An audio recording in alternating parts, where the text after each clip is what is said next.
what is this double bass? Did we already talk about this? No, double bass. Oh, That's another one that creates all kinds of problems. And again, Denon and Marantz having the extra adjustability makes it even more confusing.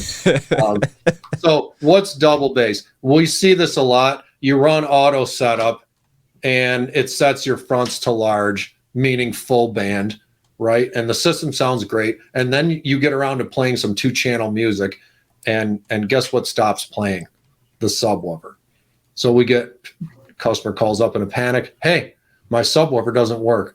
It was working when I was watching the movie, but now it's not working. So it must be broken. Okay. Well, are your fronts set to large or full band? Well, yeah, they are actually. Well, that's why.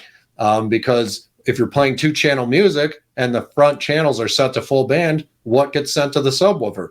Nothing. Zip, nada, zilch, nothing. Enter in the concept of double bass. Oh, well, what if I want my speakers to play on full range, which we don't recommend, by the way, but what if I do, and I want the subwoofer to play at the same time? Okay, well, we can do that. There's a feature under the bass menu called LFE plus mains, which is more commonly referred to as double bass. I've seen it called plus. I've seen it called extra. What does it actually do? It only works when the front channels are set to full band, and it sends a duplicate signal to the subwoofer for the front channels, as if they were set to small. Yep. And that then you have triple bass, right? And so that double bass signal in Denon and Marantz is adjustable. You can adjust the low pass for it, which is kind of interesting. So I say, all right, the fronts are set to full range. They're always set to full range, even if you turn on double bass.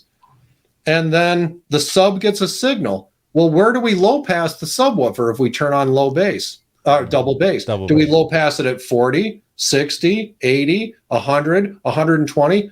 How much overlap do we want to create between the speakers on full range and the double bass signal being sent to the subwoofer?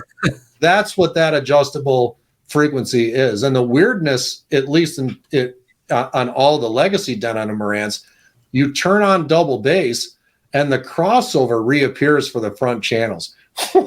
It's not a crossover at all. They're still playing on full range. What it should say is low pass for the double bass signal, but it doesn't say that.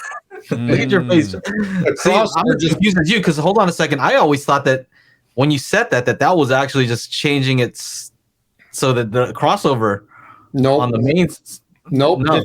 Remember, when you set the mains to full range or large, they're always getting a full range signal. Man. And no then wonder you're confused, huh? Then you turn on double bass, and the subwoofer starts getting sent a signal for the front channels, but the fronts are still set to large. So they're still getting a full range signal. So now the question is, well, how high do I want the double bass signal to play in the subwoofer? Do I want it to play at 40, 60? Is this the rhetorical 80? one again? No, it's you can pick it. You can pick it. Yeah. You can pick the now. And if you don't have an adjustable double bass frequency in another AV processor, let's say it's a Pioneer or a Yamaha or Sony, that is a fixed double bass low pass. It's usually at 80. It does say crossover here, full range. It does full range and crossover, huh? So again, I hate to keep plugging our toolkit. So that's a weird one. That's a weird one.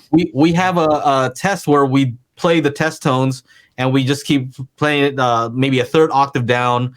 And so what we say is listen to your speakers and kind of get an idea how low they're playing in room, and maybe where they're not able to play bass, then let your sub take over if you want to use this particular feature. Maybe that would be the way to do it. Try to minimize the overlap. I don't know. I don't usually recommend. You're right. You want to minimize the overlap. Well, let's get back to the original discussion on large and small. Do we want to run any speaker on full range? The answer is no, and we already talked about why. But if you're hell bent on playing that speaker on full range, say it's a decent sized towers. Damn it, I paid for those speakers and I'm going to put them on full range.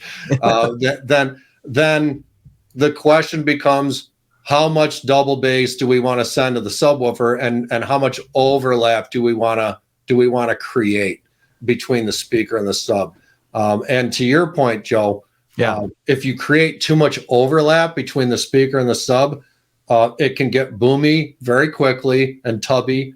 And then also, this is a rhetorical question. What are the chances of the speaker and the sub having the same phase response at the overlap bandwidth? The chances is 0. So oftentimes double bass ends up sounding kind of bizarre. It sort of sounds vague, disembodied. Is it louder most of the time? Is it better? I would argue almost never. It sounds bizarre 99% of the time when I try it. So I just don't use it. But it is a confusing feature, and no one understands what it really does. So I thought it was a good one for your show. Yeah, that's awesome. Yeah, well, I think a lot of people just figure more bass. More bass isn't better bass. I got more bass. I got more. What do you got back there, Channa? Let's see it. So when I put I put the front. You got too much bokeh, bro. You got your bokeh-licious over there, man. Oh, maybe if I can. I gotta. But I think you can see what you're saying. Maybe we could just pull it up on the screen. Maybe, I don't know. No, because they won't do a capture card thing because then okay.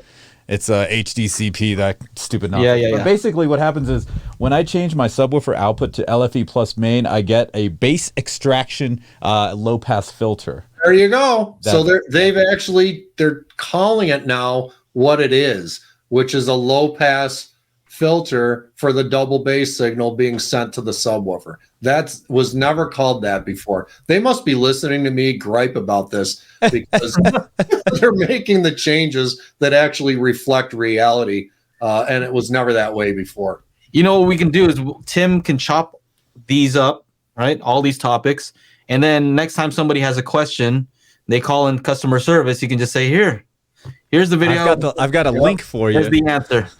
We've talked about it. In addition to me explaining, here's another video. Here's us griping about double bass. Now, if you can't catch the show, we do have an audio version at anchor.fm/Daily HiFi. So make sure to go on over there if you like to listen to the show.